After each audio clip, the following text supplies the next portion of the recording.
Father കളത്തിൽ Mathew MSFS രചിച്ച ഈശോ വാഴട്ടെ എന്ന ഗ്രന്ഥം ധ്യാനോപാസകർക്കും ധ്യാന വ്യാഖ്യാതാക്കൾക്കും ഒരു കൈപ്പുസ്തകമാണ്. അധ്യായം 8 അനുരഞ്ജന കൂദാശ. കൂദാശകൾ ക്രൈസ്തവ ജീവിതത്തിന്റെ അവിഭാജ്യ ഘടകമാണ്. ദൈവിക ജീവനിൽ നമ്മെ പങ്കുകാരാക്കുവാനും സ്വർഗീയ ഭവനത്തിൽ എത്താൻ നമ്മെ സഹായിക്കുവാനും ക്രിസ്തു ഭൂമിയിലായിരുന്നപ്പോൾ കൂദാശകൾ സ്ഥാപിച്ചു. കൂദാശകൾ കൃപാവരത്തിന്റെ ഫലദായകങ്ങളായ അടയാളങ്ങളാണ്. ക്രിസ്തു സ്ഥാപിച്ചവയും സഭയെ ഏൽപ്പിച്ചവയുമായ കൂദാശകൾ വഴി ദൈവിക ജീവൻ നമുക്ക് നൽകപ്പെടുന്നു. കത്തോലിക്ക സഭയുടെ മതബോധന ഗ്രന്ഥം 1131. കൂദാശകളെ ക്രിസ്തു തനിക്ക് നൽകിയ നിധികളായി പരിശുദ്ധാത്മാവാൽ നയിക്കപ്പെടുന്ന സഭ മനസ്സിലാക്കുന്നു. സഭയെപ്പറ്റി നാം ചിന്തിക്കുമ്പോൾ ആദ്യം വരുന്ന ചിന്ത കൂദാശകളിലുള്ള നമ്മുടെ പങ്കാളിത്തമാണ്. ഓരോ കൂദാശയിലും പരിശുദ്ധാത്മാവ് പ്രത്യേകമായ കൃപ നമുക്ക് പ്രദാനം ചെയ്യുന്നു. കൂദാശകൾ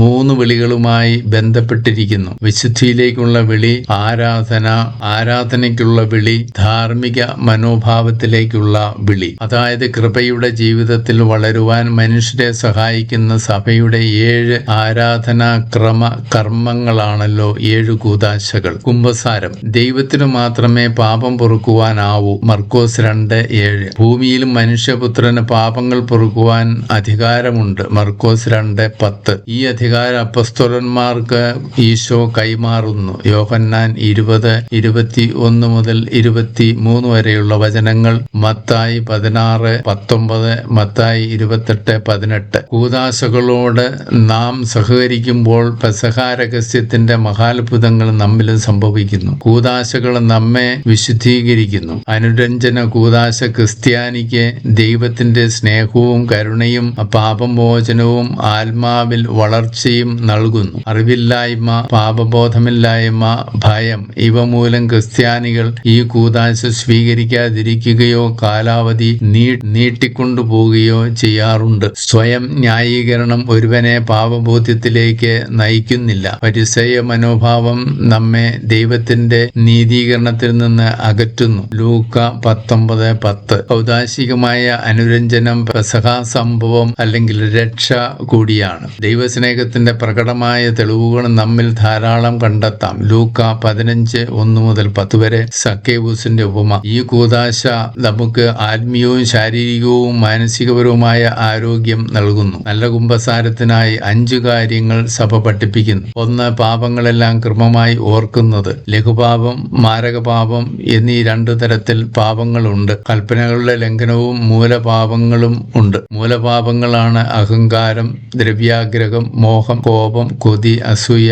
അലസത ഇവ. മനുഷ്യൻ 4 വിധത്തിൽ പാപം ചെയ്യുന്നു: വിചാരം, സംസാരം, പ്രവൃത്തികൾ, ഉപേക്ഷ. വിചാരം വഴിയായ പാപങ്ങൾ: അഹങ്കാരം, വൃത്താഭിമാനം, അസൂയ, ദുരാലോചന, പ്രതികാര ചിന്ത, യുക്തിവിചാരം മുതലായവ. സംസാരം വഴിയായ പാപങ്ങൾ: പരദൂഷണം, പരനിന്ദ, ധിക്കാരപരമായ സംസാരം, ഏഷണി, അശുദ്ധ ഭാഷണം, കള്ളസാക്ഷ്യം, പരിഹാസം, ശപിക്കൽ ഇവയൽ. പ്രവൃത്തികൾ വഴിയുള്ള പാപങ്ങളാണ് നിയമലംഘനങ്ങൾ, ദുഷ്ടത, അനീതി, വഞ്ചന, പരദ്രോഹം, അന്യായം, കൊലപാതകം, മോഷണം, വ്യഭിചാരം മുതലായവ. മത്തായി 15:19, ഏശയ്യ 59 അധ്യായം മുഴുവൻ കാണുക. ഉപേക്ഷ മൂലമുള്ള പാപം: അലസത, അലംഭാവം, സ്വാർത്ഥത, നിരുത്തരവാദിത്വം, വിധേയത്വമില്ലായ്മ, അനീതി, നന്മയില്ലായ്മ, കരുണയില്ലായ്മ മുതലായവ. ലഘുപാപങ്ങൾ പോലും കുമ്പസാരത്തിൽ ഏറ്റുപറയുന്നത് നല്ലതാണ്. കൃപയുടെ ഒഴുക്ക് ശരിയായ വിധത്തിലാവാനും മാരകപാപത്തിൽ നിന്ന് അകന്നു നിൽക്കുവാനും സാധിക്കണം. നിയമാവർത്തനം 10, 12, 13 വചനങ്ങൾ.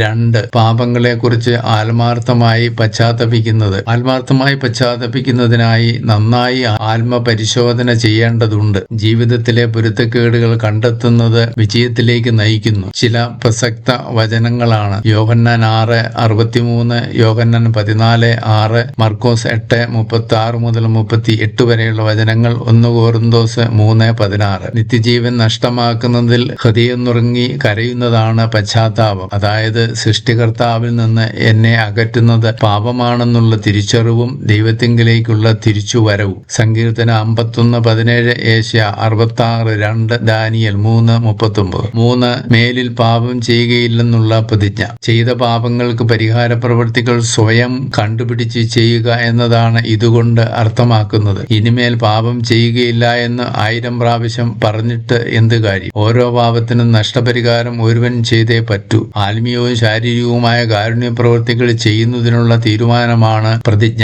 ഓരോ പാപത്തിനും വിരുദ്ധമായ പുണ്യപ്രവൃത്തികൾ അവരവർ തന്നെ കണ്ടുപിടിച്ച് ചെയ്യണമല്ലോ. അടുത്തടുത്തുള്ള കുമ്പസാരം, കുർബാന സ്വീകരണം, ഭക്തകൃത്യങ്ങളുടെ അഭ്യാസം ഇവ പ്രതിജ്ഞയുടെ മറ്റൊരു വശമാണ്. പാപം ചെയ്ത് ദൈവത്തിൽ നിന്ന് അകന്നുവെങ്കിൽ മനുഷ്യൻ ദൈവത്തെങ്കിലേക്ക് തിരിച്ചു വരുവാനുള്ള ഒരു തീരുമാനമാണല്ലോ പാപം ചെയ്യില്ല എന്നുള്ള പ്രതിജ്ഞ. അവരവരുടെ വിളിക്കനുസരിച്ച് ജീവിക്കുവാനുള്ള ഒരു തീരുമാനമാണത്. ദൈവത്തെ പൂർണ്ണ ആത്മാവോടും പൂർണ്ണ ശക്തിയോടും പൂർണ്ണ ഹൃദയത്തോടും പൂർണ്ണ മനസ്സോടും സ്നേഹിക്കുവാനുള്ള പ്രതിജ്ഞയാണത്. ത്യാഗം സഹിക്കേണ്ടി വന്നാലും ദൈവത്തെ ഏറ്റവും അധികമായി സ്നേഹിക്കുകയാണ് വേണ്ടത്. റോമ 8:35. 4. ചെയ്തുപോയ പാപങ്ങൾ വൈദികനെ അറിയിക്കുക. പാപമോചനവും കൃപയും ലഭിക്കുവാൻ പാപങ്ങൾ വൈദികനോട് ഏറ്റുപറയുന്നത് അത്യാവശ്യമാണ്. സംഖ്യ 5:7. ദാനിയേൽ പറയുന്നു, എന്റെയും എന്റെ ജനത്തിന്റെയും പാപങ്ങൾ ഞാൻ ഏറ്റുപറഞ്ഞ് പ്രാർത്ഥിക്കും. ദാനിയേൽ 9:5. സങ്കീർത്തനം 51:4. സുഭാഷിതങ്ങൾ 28:13. മർക്കോസ് 1:5. നിയമാവർത്തനം 19:18.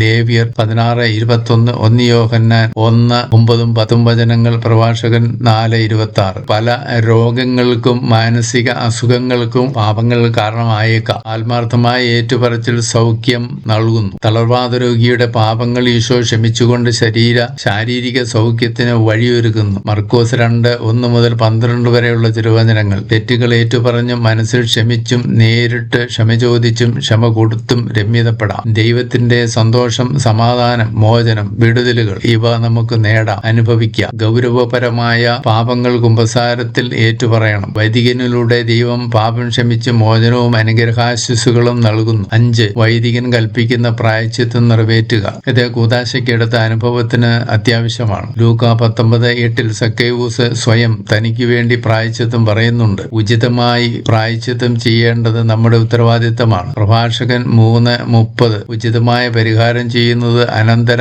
ഫലങ്ങളിൽ നിന്ന് നമ്മെ ഒഴിവാക്കും. യോഹന്നാൻ 15:12 ആവുന്നു യഥാർത്ഥ പ്രായശ്ചിത്തം. ഞാൻ നിങ്ങളെ സ്നേഹിച്ചതുപോലെ നിങ്ങളും പരസ്പരം സ്നേഹിക്കണം. വിശുദ്ധ ഫ്രാൻസിസ് സാലസ് പതിവായ പാപസങ്കീർത്തനത്തെക്കുറിച്ച് വളരെ നന്നായി പറയുന്നുണ്ട്. ദീർഘസമയത്തേക്ക് പാപപങ്കിലമായിരിക്കുവാൻ നിന്റെ ഹൃദയത്തെ അനുവദിക്കരുത്. രക്ഷകൻ അനുരഞ്ജനത്തിന്റെ കൂദാശ സഭയെ ഏൽപ്പിച്ചത് ആത്മീയ മരണം സഭയ്ക്ക് സംഭവിക്കാതിരിക്കുവാനുള്ള പ്രതിവിധിയായിട്ടാണ്. അപ്രസക്തമായ സ്വയം കുറ്റാരോപണങ്ങൾ കുമ്പസാരത്തിൽ പാടില്ല എന്ന് വിശുദ്ധ ഫ്രാൻസിസ് സാലസ് ഉദ്ഘോഷിക്കുന്നുണ്ട്. എന്നാൽ തെറ്റിന് കാരണമായവ പറയേണ്ടതുണ്ട്. ഒരുവന്റെ തെറ്റായ ചായ്വുകളെയും തഴക്കങ്ങളെയും സമ്പ്രദായങ്ങളെയും പാപത്തിന്റെ മുറിവുകളെയും വെളിപ്പെടുത്തുന്ന രീതിയിൽ തുറന്ന മനസ്സോടെ നിന്നെ തന്നെ കുറ്റപ്പെടുത്താവുന്നതാണ്. മാനസാന്തരത്തിലൂടെ ക്രൈസ്തവനെ ഈ കൂദാശ ദൈവവുമായി അടുപ്പിക്കുന്നു. Live Jesus.